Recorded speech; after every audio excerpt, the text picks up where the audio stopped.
여러분, 예수님을 생각하면 예수님은 어떤 분이라고 여러분은 평상시에 생각하고 계십니까? 예수님의 특별히 성품은 어떤 분이신가?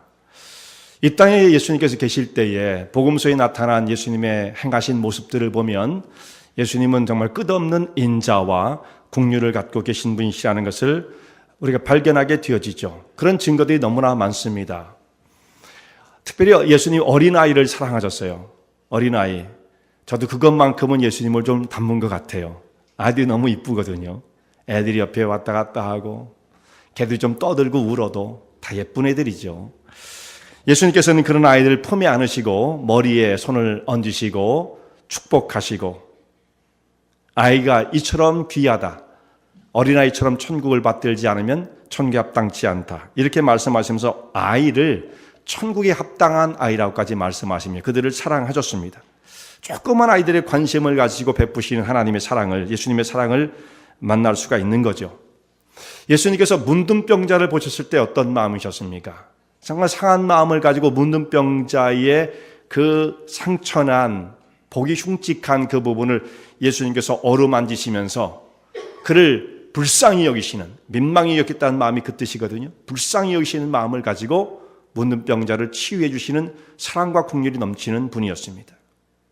죄를 지은 사람은 예수님께서 어떻게 행하셨습니까? 가늠하다 현장에서 붙잡혀온 여자가 있었어요.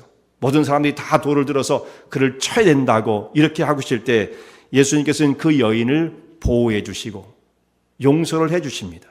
그저 무조건 정죄하고 넌 나쁜 사람이야 이렇게만 하는 것이 능사가 아니거든요. 가늠하다가 현장에서 붙잡힌 현행범이었어요. 현행범. 그럼에도 불구하고 예수님께서는 그 여인을 보호하시고 용서를 하시면서 새로운 길을 살아갈 수 있는 길을 열어주셨습니다. 자, 이런 모습을 보면 주님의 인자와 긍휼이 끝이 없으시다라는 것을 깨닫게 되어집니다. 그런데 오늘 말씀을 보면 평상시 예수님께서 보여주신 그 모습과는 정반대, 정말 예상할 수 없는 예수님의 모습이 나타나요. 어떻게 예수님이 이런 말씀을 다 하실 수 있을까? 정말 깜짝 놀랄 정도로 충격적인 장면이 오늘 이 말씀에 기록되어 있습니다. 이방 여인을 완전히 그야말로 무시하고 인격 모독적인, 거의 인격 살해에 가까운 그런 말씀을 예수님께서 서슴없이 하시는 모습이 오늘 말씀 가운데 기록되어 있습니다.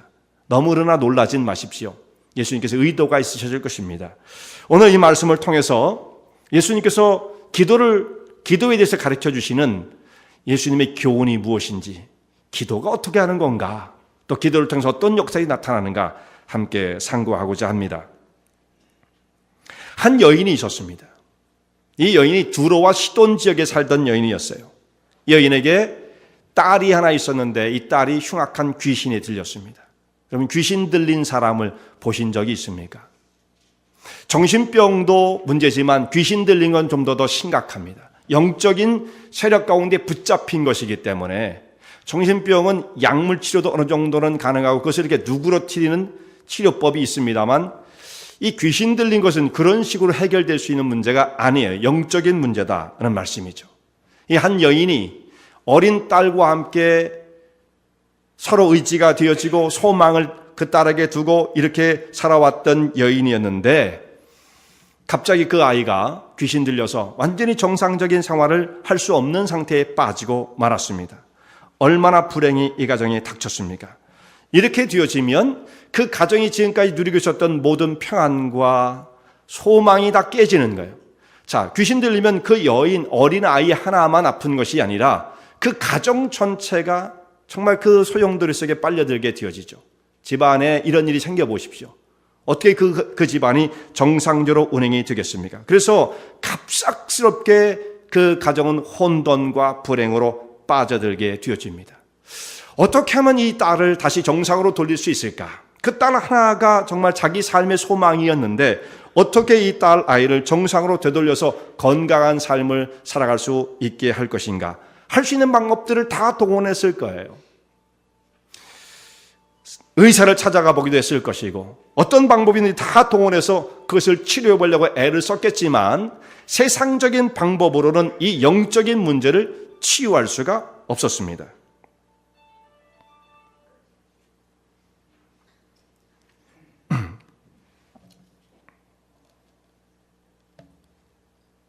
예, 영적인 일을 이 세상적인 의학적 방법으로는, 그 당시에 또 개발되어진 방법으로는 치유할 수가 없었던 거죠.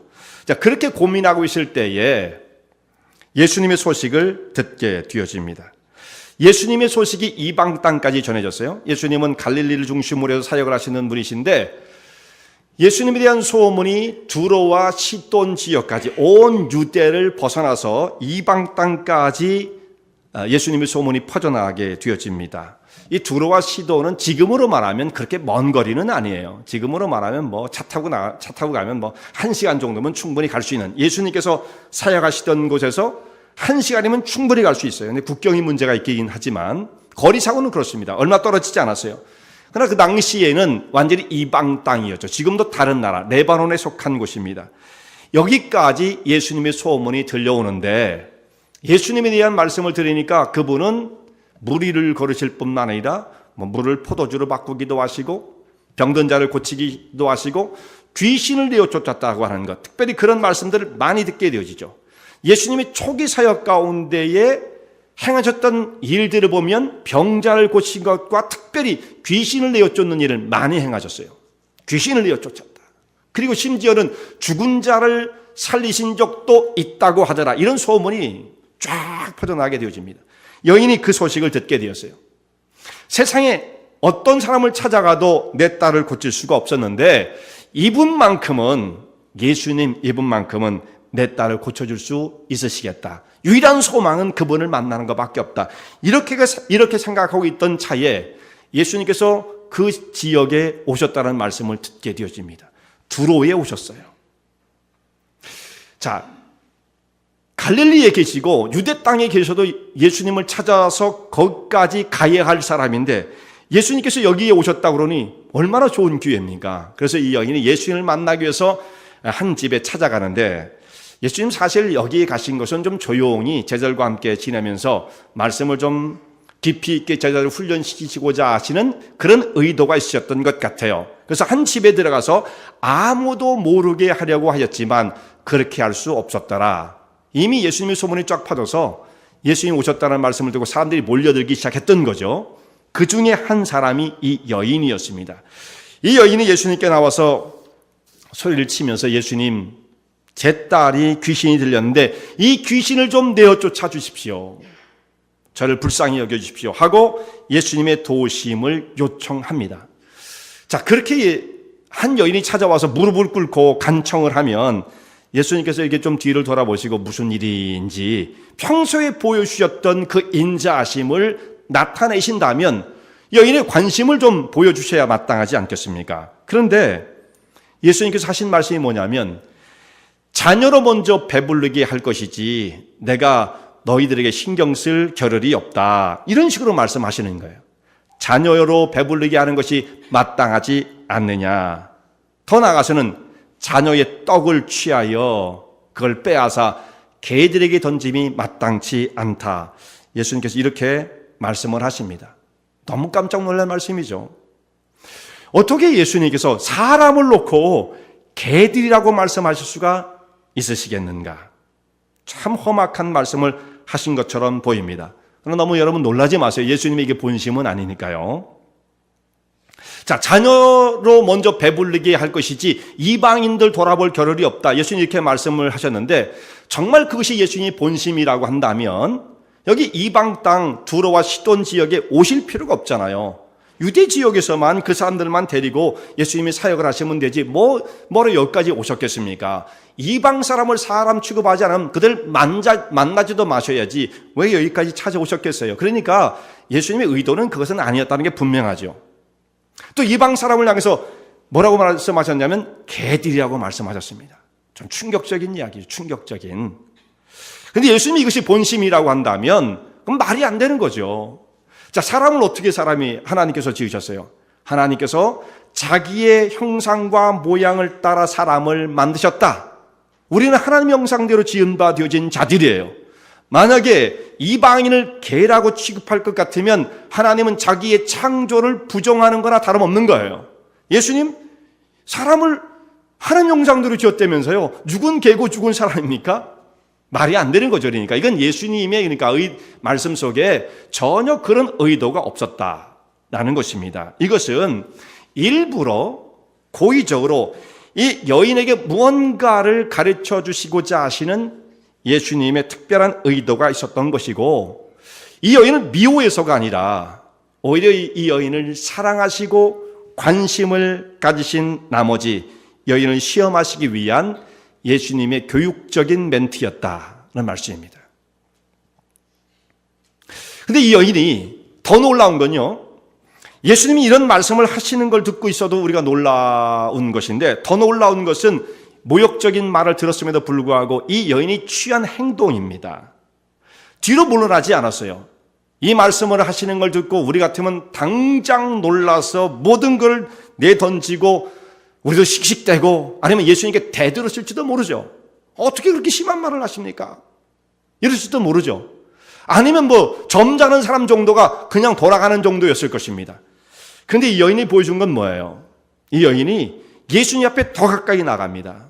예수님 앞에 더 가까이 나아가서 물러나지 않고 오히려 예수님의 은혜를 더 간절하게 구해요. 뭐라고 말씀을 드립니까? 옳소이다마는, 예수님 말씀 하나도 틀리지 않았습니다. 옳소이다마는 한 가지 예수님 모르시는 게 있어요. 그런 거 마찬가지거든요. 옳소이다마는 한 가지 꼭 드리고 싶은 말씀이 있습니다. 그리고 드린 말씀이 뭐냐면, 개들도 상 아래서, 주인의 상 아래서 떨어지는 부스러기를 먹습니다. 아무리 주인이 야박하다 할지라도 땅에 떨어지는 부스러기를 개들이 주워 먹는 것은 뭐라고 하지 않잖아요. 저를 그렇게 취급하셨다고 한다면 좋습니다. 옳소이다마는 그 부스러기 떨어지는 건 먹는 것까지 뭐라고 하진 마세요. 부스러기 떨어진 거 있으면 그것만 주셔서 전 족합니다 라고 말씀을 드리는 거예요. 저 떡 달라는 거 아닙니다. 그저 부스러기면 좋게요. 이런 말씀을 드렸던 것입니다. 자, 예수님께서 이 말씀을 여인이 하는 그 말을 들으시고 대답을 하십니다. 자, 이 말을 하였으니, 여인이 이 말을 했다는 거예요. 내가 이 말을 하였으니 돌아가라. 귀신이 내 딸에게서 나갔느니라. 고쳐졌다는 말씀이죠. 자, 이 말을 했다는 게 중요한 거예요. 예수님께서 하신 말씀은 바로 이것입니다.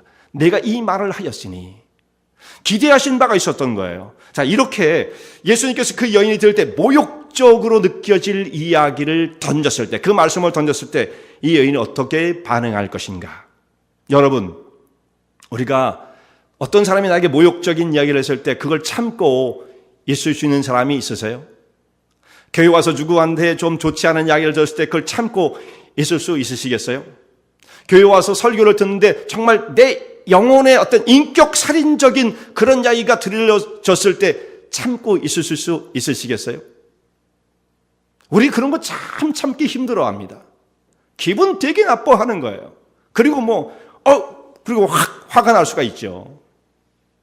우리가 가장 못 참아하는 것, 나의 어떤 그런 아픈 부분들을 건드리고자 할 때에 그거 참기 힘든 거예요. 나의 자존심을 상하게 하는 그 문제를 건드릴 때 참기 힘든 것입니다. 예수님께서 그 여인이 지금 유대인 앞에 서면 항상 마음에 든 바가 뭐냐면, 유대인들은 우리를 늘 개라고 보는데 이걸 알고 있었거든요. 그 예수님께서 그걸 딱 건드린 거예요. 얼마나 여인이 자존심이 상했겠습니까? 인격 살인이죠. 인격 모독입니다. 인종차별입니다. 예수님의 편협한 마음을 보게끔 만드는 거예요. 예수님 그것밖에 안 되세요? 이렇게 대들을 수 있을 정도의 그런 인격 모독적인 이야기를 들었음에도 불구하고 이 여인이 뭐라고 말합니까? 옳소이다마는, 예수님 100번 지당한 말씀이에요. 오히려 이렇게 나왔어요. 그 마음의 자존심 다 내려놨던 거죠. 여러분 같으면 어떻게 하시겠습니까? 자리를 박차고 떠나시겠습니까? 이 여인은 예수님께서 베푸실 그 은혜가 소중했어요. 하나님의 긍휼이 필요했어요. 내 딸이 고쳐지는 것만 이루어진다면 자존심 그 따위는 나한테는 필요 없다라는 것입니다. 그건 그전 거추장스러운 것에 불과한 거예요. 더 소중한 것을 붙잡기 위해서는 이건 나한테 별로 소중한 것이 아니었다라는 말입니다. 내가 이 말을 하였으니 내 딸이 온전해졌다. 마태복음에 마태복음도 이 말씀, 예수님이 하신 말씀을 기록하고 있는데 마태복음 15장에 똑같은 본문이 나와요. 거긴 뭐라고 되어 있냐면 마가복음은 이 말을 하였으니 이렇게 되어 있는데 마태복음에는 내 믿음이 크도다 이렇게 표현하십니다. 같은 말씀이에요. 이 말을 했다는 것은 곧 내 믿음이 크다는 것을 증명해 준다라는 것이죠. 내 믿음이 크도다. 내 소원대로 되리라. 예수님이 그렇게 말씀을 하셨습니다. 믿음이 크다. 예수님께서 그렇게 그 여인의 말씀을 들으시고 감동을 받으세요. 마음이 움직이십니다. 여러분, 하나님의 마음을 움직이게끔 하려면 하나님을 기쁘시게 하는 자가 어떻게 하나님을 기쁘시게 합니까? 충성과 봉사를 열심히 하면 야, 정말 충성하고 열심히 봉사하는구나 하고 하나님이 기뻐하실 것 같습니까? 뭐 그것도 의미가 있죠. 근데 진짜 성경이 중요한 말씀은 히브리 11장에 있는 말씀을 보면 믿음이 없이는 하나님을 기쁘시게 하지 못하나니 하나님께 나아가는 자는 그가 계신 것과 그를 찾는 이에게 상 주시는 이심을 믿어야 할지니라. 그러니까 믿음이 없이는 기쁘시게 못해요. 그러니까 이 여인은 지금 예수의 마음에 감동을 일으켰는데 그게 믿음이었다라는 거죠. 예수님 말씀 옳습니다. 그런데 저에게 부스러기 좀 주십시오. 이게 그 여인의 엄청난 믿음의 표현이었다는 말씀입니다. 예수님은 감동을 받으셨어요. 그리고 역사가 이루어지게 되어집니다. 그런데 어차피 이렇게 응답해 주실 거 처음에 그 여인이 요청을 했을 때 말이죠. 그 여인의 요청을 듣고 어떻게 아프고 언제부터 아팠으며 어떻게 하면 고쳐줄 수 있겠느냐. 그 여인과 대화를 하면서 여인의 관심을 나타내고 즉각적으로 응답을 해주시면 안 되는 것입니까? 근데 예수님 그렇게 안 하셨어요. 못 본 체하고 상처받는 이야기를 했습니다. 우리 상처받는 거 너무 자주 상처를 받죠. 근데 때때로 말이죠. 자, 여기 보세요. 야, 지금 졸 때가 아니고 잘 때도 아닙니다. 깰 때입니다. 자, 상처받는 거가 굉장히 아프고 고통스러운 것처럼 보이지만 예수님은 의도적으로 이런 일들을 서슴없이 행하시는 거예요. 거기는 의도가 있었다는 말씀입니다. 의도가 있었어요. 주님께서 어떻게 이렇게 냉정하게 말씀하실 수 있는가? 예수님은 자기를 향해서 뭐라고 말씀하시냐면 나는 마음이 온유하고 겸손하니 너희는 내게 나와 내 멍에를 메고 내게 배우라. 이런 말씀하시잖아요. 예수님 자기 성품 뭐라고 말씀하셨어요? 나는 마음이 온유하고 겸손하다. 보통 사람들이 그렇게 말하면 그건 좀 이상한 얘기가 됩니다. 제가 저 마음이 좀 온유하고 겸손하거든요. 그러면 여러분이 이상하게 보실 거 아니겠어요? 그러니까 우리는 그렇게 표현할 수 없어요. 그래 하나님의 아들 예수님은 그렇게 표현하시는 것이 뭡니까? 하나님의 아들이신데 온유와 겸손은 그야말로 겸손의 표현이죠. 하나님은 교만하셔도 돼요. 하나님이시니까. 그런데 하나님은 자기를 겸손으로 표현했으니까 그거야말로 정말 겸손이죠.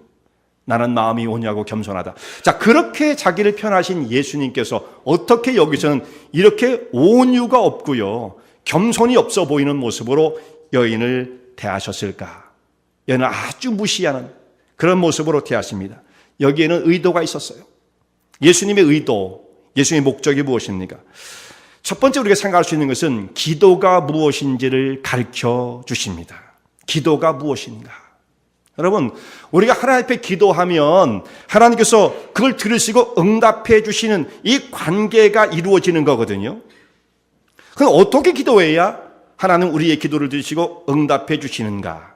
자, 이 여인이 와서 예수님께 예수님 제 딸이 귀신 들렸어요. 고쳐주세요. 딱 그 한마디를 들으시고 났어 빨리 가봐. 자, 이렇게 고쳐졌다고 여러분 한번 가정을 해보십시다. 그러면 그 여인이 정말 집에 돌아가서 자기 딸이 온전해진 걸 보고 어떻게 되었겠어요? 이야, 예수님 정말 놀랍다. 능력이 많으신 분이다. 이 정도는 생각했겠죠. 그리고 좀 시간 지나가면 그것이 그렇게 마음속에 대단한 것으로 각인되어 있지 않을 것입니다.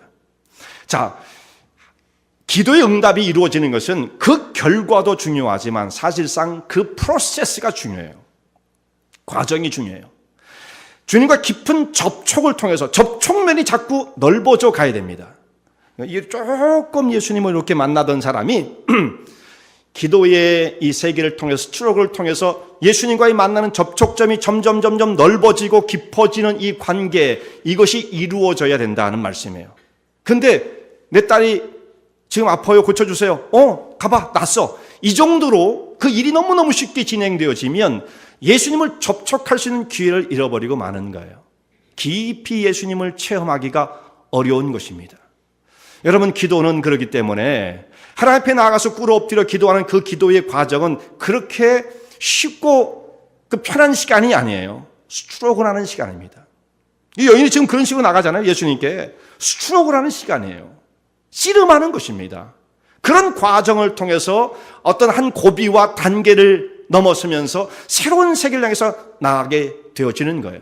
기도는 그래서 정말 우리가 한 5분, 10분 묵상으로 기도할 수도 있지만, 그것도 기도긴 합니다만, 기도의 깊은 세계를 가기 위해서는 기도는 스트러글링이에요. 그건 중노동과 같은 것입니다. 심지어 하나님의 아들이 예수님께서 이 땅에 오셔서 겟세마네 동산에 기도하실 때에는 땀이 땅에 떨어지는데 피처럼 되었다 할 정도로 기도하시지 않으세요?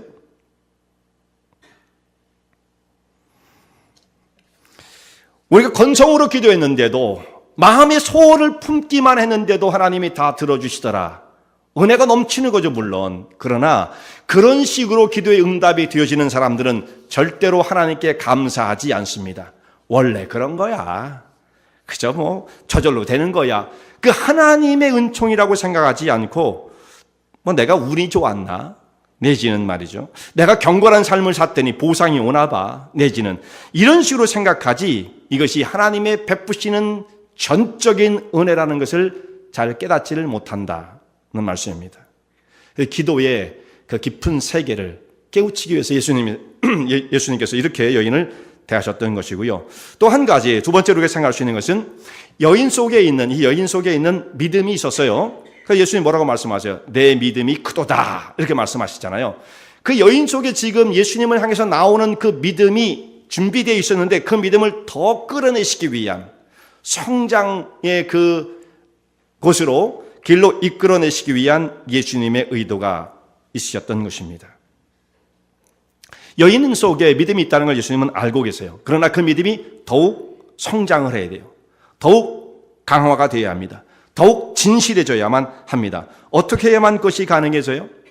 기도의 무릎을 통해서 진지하게 예수님 앞에 나아가는 이 과정이 꼭 필요한 거예요. 자, 우리 믿음은 날마다 새롭게 자라가는데 어떻게 해서 자라느냐? 그 자라는 과정은 말씀을 통해서도 우리가 자라야 돼요. 양분을 먹어야 되잖아요, 양분을. 근데 이 말씀을 우리가 먹는 거는 사실은 어느 단계로 이게 들어오냐면, 말씀을 여러분 가슴으로 받아요. 지금도 여러분 마찬가지입니다. 사실 말씀은 어디로 듣냐면 이 귀로 듣는 거예요. 그리고 제일 먼저 오는 데는 이 머리로 오는 겁니다. 그리고 이것이 어디로 와야 돼? 나중엔 가슴으로, 심령으로 내려와서 자리를 잡아야 되는데, 그렇게 되기 위해서는 기도의 생활이 없이는 그 단계가 이루어지질 않아요. 말씀만 가지고 신앙이 깊어지진 않습니다. 기도의 깊이만큼 신앙은 깊어지는 거예요. 절대 이것이 없이는 신앙은 그저 이론이 되어집니다. 하나님 말씀 너무나 잘 알아요. 전문가예요. 바리새인들 다 그러지 않았습니까? 물론 그 사람들 기도도 열심히 했지만 생각이 완전히 딴 데로 가 있었던 사람인데, 기도의 삶이 밑받침이 되어지고 그 깊이가 깊어지는 만큼 우리의 영적인 삶이 성장하게 되어진다는 말씀이에요. 기도하지 않는 사람들은 머리는 잘하지만 가슴의 그 깊이는 깊어지지 못합니다. 시간 간다고 성장하는 건 아니에요. 자, 씨앗을 심었어요. 하나님 말씀을 우리의 심령 속에 심는 것, 이게 씨앗을 심는 거죠. 이걸 가꾸어줘야 돼요. 물을 주고 잘 돌봐줘야만 이 씨앗이 나중에 성장해서 결실을 맺게 되어집니다. 방치해 두면 듣긴 들었어요. 여기 뭔가 들어와 있는 것 같긴 해요. 여기든지 어디든지 하여튼. 그럼 놔두면 어떻게 되느냐면 그것이 자라는 게 아니고 잡풀더미만 자랍니다. 여러분, 우리 그렇잖아요. 텃밭을 갖고 보신 분들 잘 아시겠습니다만, 그거 내버려 두면 순 잡초더미만 일어나죠. 영적이고 신령한 것, 가치 있는 것은 절대로 저절로 자라지 않습니다. 나쁜 건 저절로 자라요. 애들한테 나쁜 거 가르쳐야 나쁘게 되는 거 아니에요. 애들은 내버려 두면 다 그렇게 돼요. 교육이 필요 없어요. 그러니까 교육하지 않으면 애들은 다 나빠지는 겁니다. 잘 가꾸어줘야만 그것에서 선한 것이 나올 수가 있다는 말씀이죠. 우리 심령도 마찬가지예요. 자, 이 여인이 이제 예수님의 베푸시는 은혜를 받고 기도의 응답을 받았어요. 요청하는 것이 이루어지지 않았습니까? 자, 이 여인의 기도하는 모습을, 간구하는 모습을 통해서 응답받는 기도가 무엇인지를 생각할 수가 있습니다. 이 여인의 모습을 보면 첫 번째 아주 절실했어요. 절실했어요. 또 한 가지는 간절하고 끈질겼습니다. 세 번째는 겸손까지 했어요. 겸손까지 했어요. 이 여인을 바라보면서 예수님께서 내 믿음이 크다 이렇게 칭찬하시고 인정을 해 주십니다. 그리고 그 기도를 응답해 주십니다. 첫 번째, 절실하다. 절실하다. 이 여인이 마음속에 갖고 있는 영혼의 상태였습니다. 절실해요. 자, 자기 딸이 지금 귀신 들려가지고 고통을 당하는 모습을 보면서 태어날 수 있는 사람이 있겠습니까? 왜 우리 집에 이런 고통이 왔을까? 왜 저 어린아이가 저런 고통을 당해야 하나? 마음이 무너지고 정말 깨지고 상한 마음을 이루 말할 수 없었을 것입니다. 그 딸 하나를 소망으로 삼아서 서로 의지하고 살았던 가정의 화목이 다 깨지고 불행의 나락으로 떨어진 이 상황에서 태어날 수가 없는 거죠. 그러니까 절실해질 수밖에 없는 거예요. 자, 이 상황을 어디로 연결시키냐면 하나님의 은혜의 보좌로 연결시키는 거예요. 그게 기도예요. 그 상황을 하나님의 은혜의 보좌 앞으로 이끌고 나가서 그 앞에 무릎을 꿇고 하나님, 제 형편이 이렇습니다. 제 고통과 아픔이 이렇습니다. 주님 저를 도와주십시오. 이 구렁텅이에서 저를 건져주지 아니하시면 저는 살아갈 길이 없습니다. 하나님의 긍휼과 은혜, 그 능력이 아니면 또한 저를 건질 수 있는 세력도 없습니다. 하나님은 저를 불쌍히 여겨주십시오. 이렇게 하나님의 은혜를 절실하게 찾는 이 마음이 이 여인에게 있었던 거죠.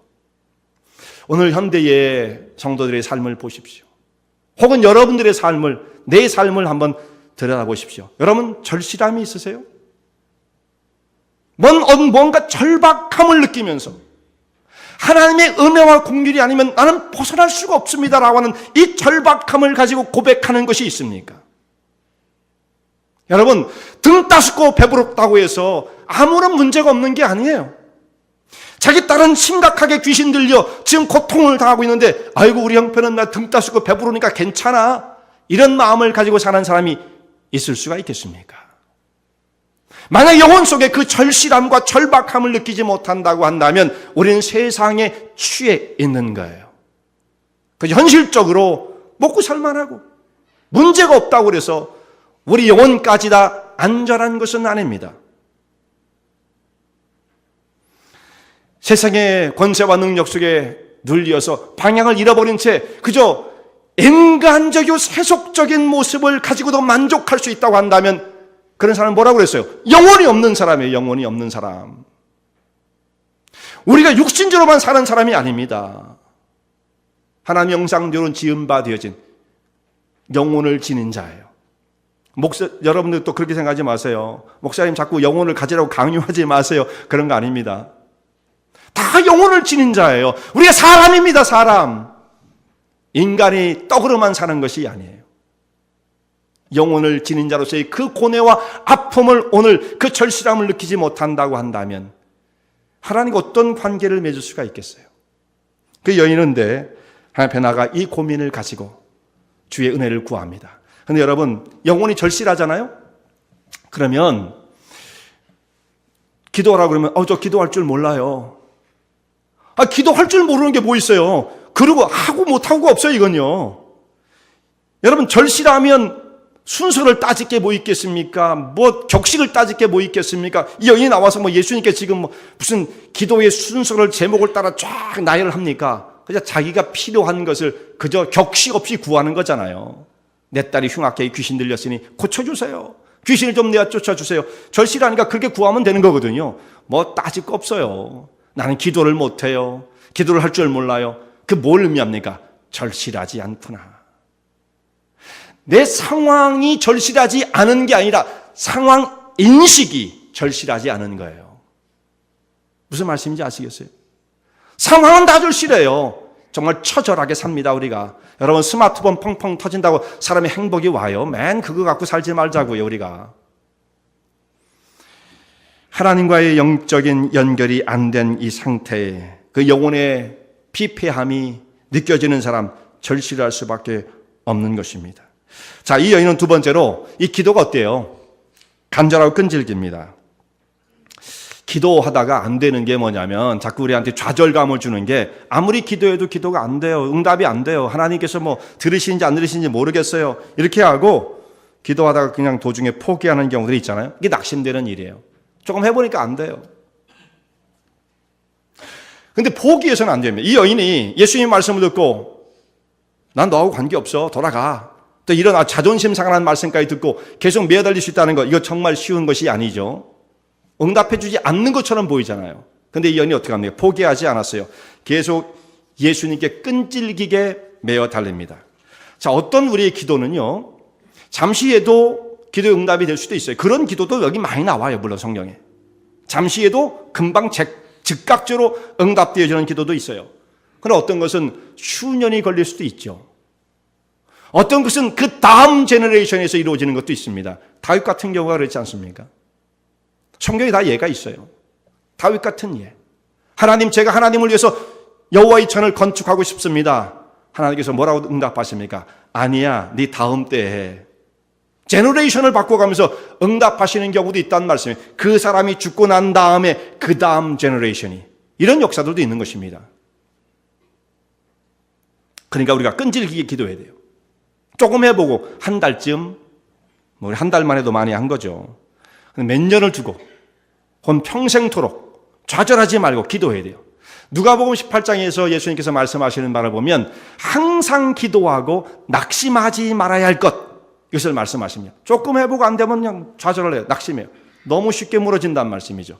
기도는 끈질기게 끊임없이 기도를 드려야 한다라는 말씀입니다. 세 번째, 이 여인이 갖추고 있었던 것을 보면 겸손이 있었어요. 겸손. 자녀의 떡을 취하여 개들에게 던짐이 마땅치 않다. 이 인격 모독적인 말씀을 들었음에도 불구하고 올소이다마는 개들도 주인의 상에서 떨어지는 부스러기를 먹습니다. 저에게 어떻게 그런 말씀을 하실 수 있어요? 이렇게 할 수 있는 상황이었잖아요. 그런데 이 여인이 뭐라고 하냐면 저 개라고 해도 상관없어요. 어떻게 이럴 수 있을까요? 정말 이 부분은 이 여인이 이름 없는 이방인, 유대인이 아닌 여기 두로에 사는 수로보니게 여인이라고 되어 있는데 이 헬라 사람, 어떻게 이 사람이 이런 모욕적인 말을 듣고서도 올소이다, 예수님 말씀이 100번 맞습니다. 그런데 개들도 주인의 상에 떨어지는 부스러기를 먹습니다. 이렇게 말할 수 있느냐? 저를 개라고 해도 상관없습니다.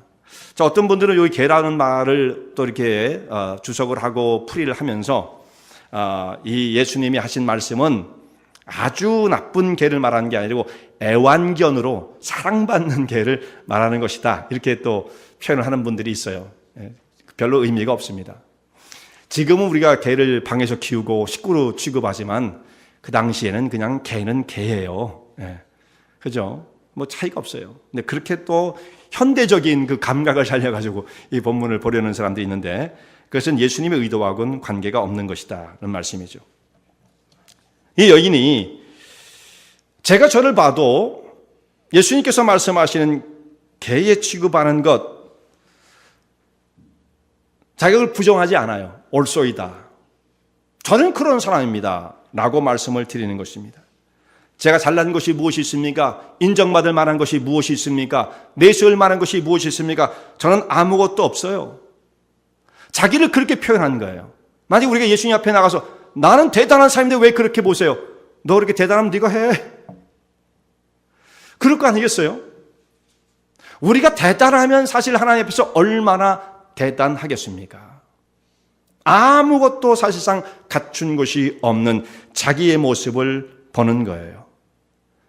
그렇게 겸손하고 낮아졌을 때 예수님께서는 그 여인을 높이 생각하십니다. 그 낮아진 마음을 가진 영혼, 복이 있는 영혼이에요. 심령이 가난한 자는 복이 있나니 천국이 저희 것입니다. 심령이 가난하니까 이런 말을 들어도 막 뭔가 이게 뭐 머릿속에서 뭐 이게 불끈 분노가 올라오질 않는 거. 심령이 가난하니까 예수님께서 그렇게 말씀하시면 자기를 돌아보니까 그렇게 말씀하셔도 뭐 크게 틀린 게 아니네요. 이렇게 말씀을 드리는 거예요.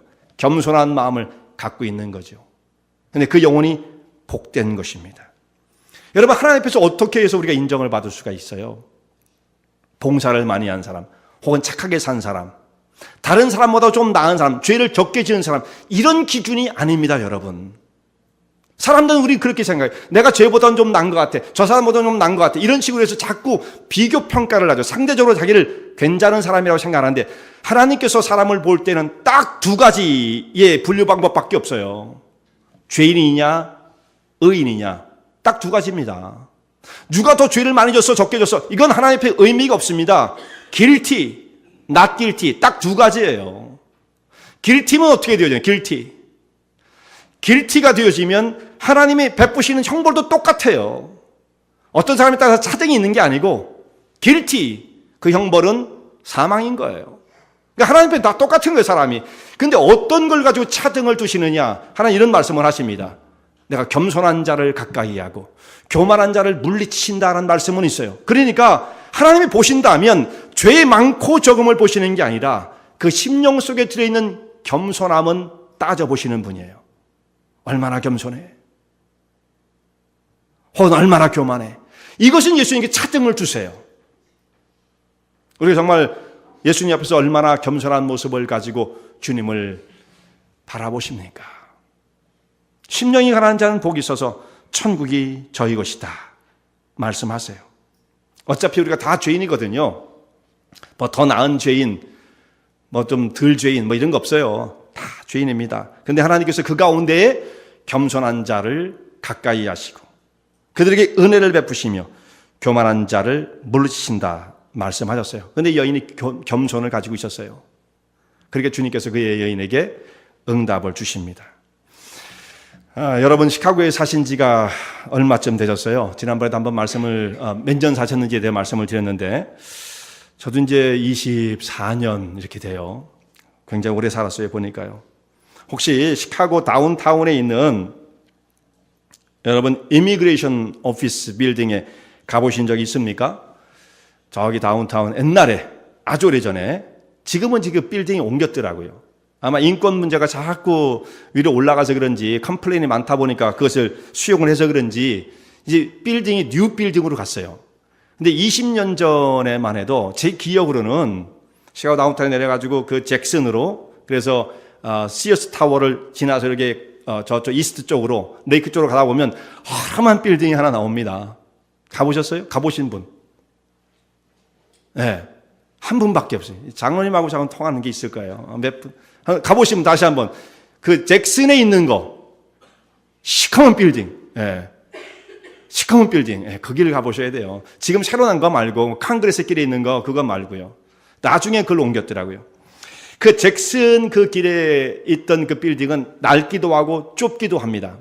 물론 뭐 그 빌딩 자체가 그렇게 작은 건 아니에요. 원체 사람이 많으니까. 그래서 줄을 어떻게 씁니까? 줄을 밖에부터 쓰는 거예요.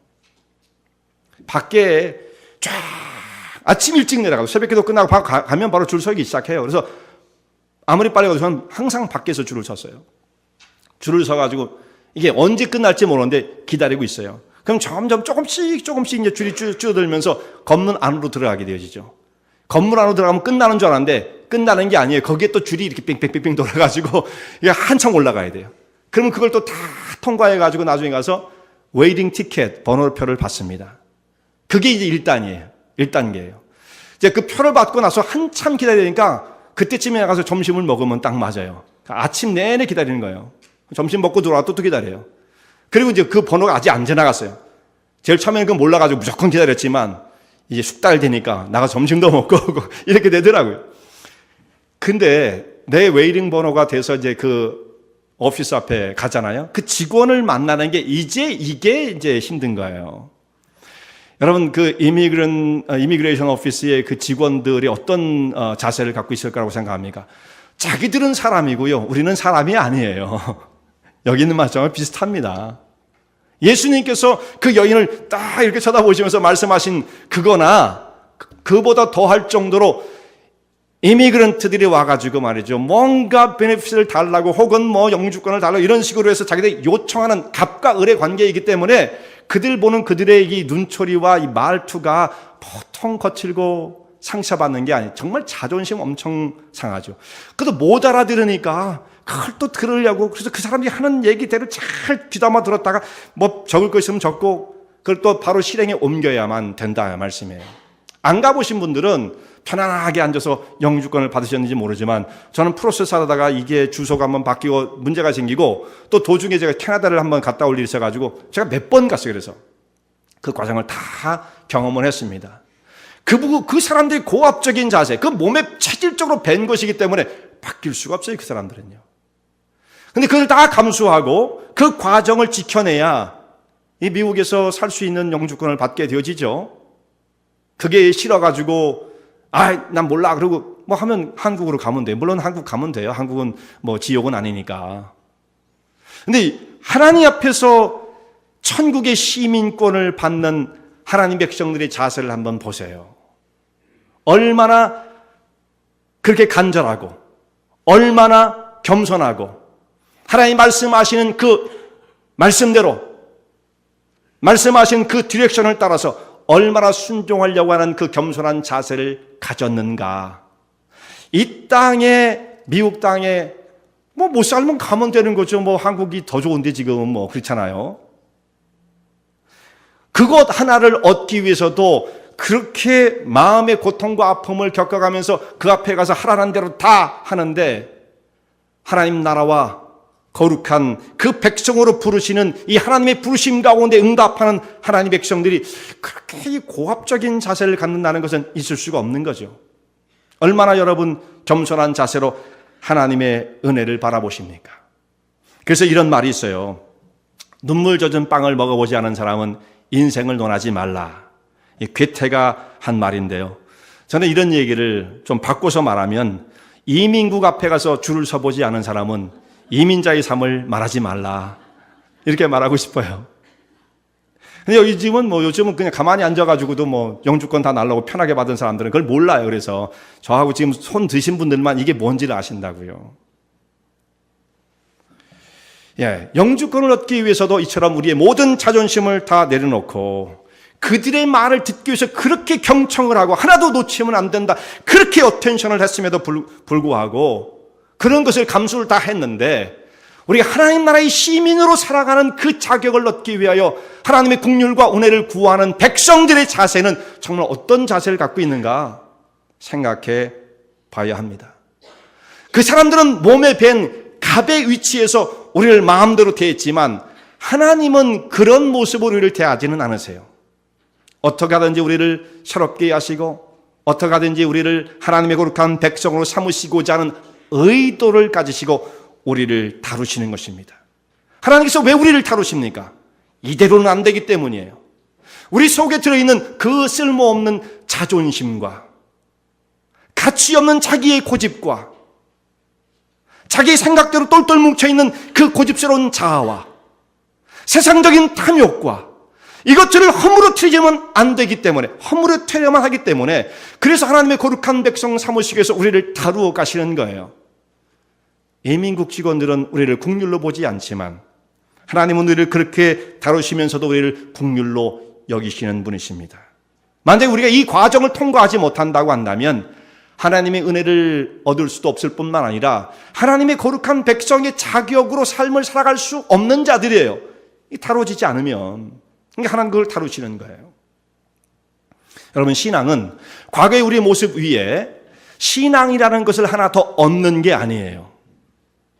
자, 우리가 여기 이 모습을 가지고 사는데 이 기반 위에 지금 우리까지 쌓아왔던 모든 것 위에 신앙이라는 것, 나 예수님을 믿어요, 이 고백 하나를 더 얹고 살아가는 게 아닙니다. 신앙은 뭐냐면 우리가 살았던 과거의 모든 것들을 다 깨트리는 거예요. 자기를 부인하는, 전적으로 자기를 부인하는 겁니다. 그리고 자기 십자가를 지는 거예요.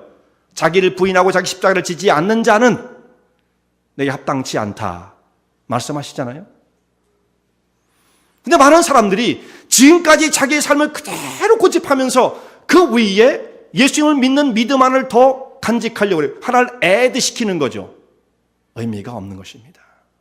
그것으로는 하나님의 백성으로서의 삶을 살아갈 수가 없는 것입니다. 자, 기도는 우리 영적인 호흡이라고 말을 해요. 호흡, 숨을 쉬잖아요. 항상 우리는 의식하지 않아도 숨을 쉬어요. 근데 제가 어떨 때는 이게 에스마가 있어가지고 호흡이 아주 불편할 때가 있어요.